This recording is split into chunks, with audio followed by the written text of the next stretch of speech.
Şu anda küçük, orta, küçük boyların arkada mücadeleleri birazdan başlayacak. Başarılar diliyoruz. Kolaylıklar diliyoruz. Allah yar ve yardımcınız olsun, derman versin. Sizlerin de gördüğü gibi heyecanlı bir bekleyiş var tribünlerde. Yeşil sahalarda da mücadele var.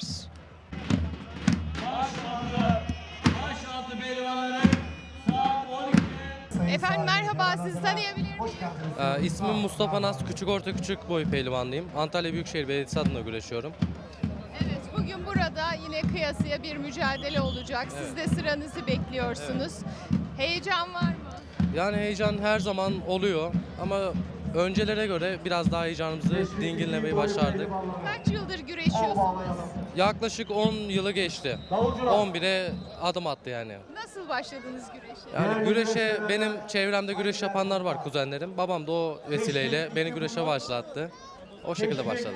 10 yıl içerisinde dereceleriniz, başarılarınız da vardı. Evet, Kırkpınar'da üçüncülüğüm var. Liglerde derecem var. Onun dışında Elmalı'da derecem var. O şekilde. Hedefte muhtemelen tabii ki başpehlivanlık diyorum. Hedef tabii ki de başpehlivanlık. Önce bu boydan ligden çıkmayı nasipliyoruz inşallah hayırlısıyla. Sonrasında da adım adım üst boylara, başpehlivanlığa varacağız. Evet. Hedef büyük, yol zorlu. Evet. En çok zorlandığınız konu ne oluyor güreşte? Yani en çok zorlandığımız konu tabii ki de antrenmanlar. Yani çok zorlu oluyor maçlara hazırlanmak için. Maçlar uzun sürüyor çünkü kondisyon gerektiriyor, güçle dayanıklılık gerektiriyor. O yüzden antrenmanları çok sıkı çalışmamız gerekiyor. Disiplin, yani disiplinli olmamız gerekiyor. O da zorluyor vesilesiyle, dolayısıyla. O zaman Allah derman versin, sıranız geldi. Buyurun. Sağ olun, teşekkür ederim. Meydan. İyi günler, kolay gelsin. Evet sevgili izleyenler, Korkuteli Er Meydanı'nda bir ev sahibiyle birlikteyiz. Sizi tanıyabilir miyim? Ben Mehmet Büyüksaka, küçük orta büyük boy güreşçisiyim. Korkuteli'deyseniz burada ev sahibi sayılırsınız. Kaç yıldır güreşiyorsunuz? 15 senedir güreş yapıyorum. Pehlivanlar Ocağı Korkuteli'nde nice pehlivanlar, başpehlivanlar yetişti. Hedef? İnşallah bugün birinci olmak. Biz biraz da artık şeye göçtük, hocalık tarafındayız. Artık antrenörlük yapmaya başladık yavaş yavaş. Evet, yörüklüğün vazgeçilmezlerinden birisi de güreşlerdir. Bir yörük evladı olarak gençlere bu anlamda nasıl bir mesaj vermek istersiniz? Gençlerin spor yapmasını istiyoruz çünkü bütün kötü alışkanlıklardan hem güzel ahlak hepsi çok faydalı. Gençleri spora yönlendirmeye çalışıyoruz zaten. Merhabalar, sizi tanıyabilir miyim? Ben Mikail Bilen, Bursa Büyükşehir Belediyesi'nde güreşiyorum. 21 yaşındayım. Küçük orta büyük boyda güreşiyorum. Bu sene küçük orta küçükte Kırkpınar'da birinci oldum. Bir üst boya çıkmaya kazandım. Böyle abla. Kaç yıldır güreşiyorsunuz? Abla 10 yıl olmuştur ya.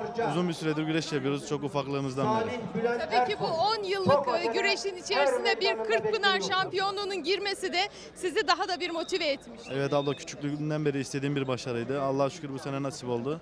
Şimdi hedefimiz başpehlivanlık. Bakalım inşallah nasip olur. Geçen sene de CV Enerji güreşlerinde de büyük boyunda şampiyon oldu. Aynı zamanda.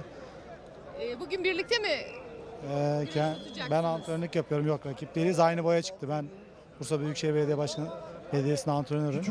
Beraber aynı boyda güreşiyoruz. Hem öğrencim hem rakibim. Artık beraber Hem güreşçi savaşacağız. olarak hem antrenör olarak gençlere bu spora girmeleri konusunda nasıl mesajınız olacak? Yani gençler bu sporu yapsın. Ortamlardan, o kötü ortamlardan uzak dursun.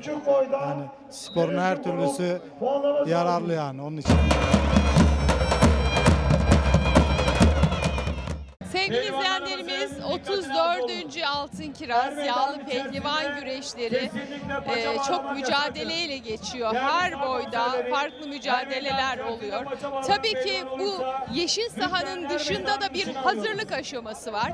Biz Kültür Kervanı program ekibi olarak sizlere her görüntüyü detaylarıyla tabii ki vermeye çalışıyoruz.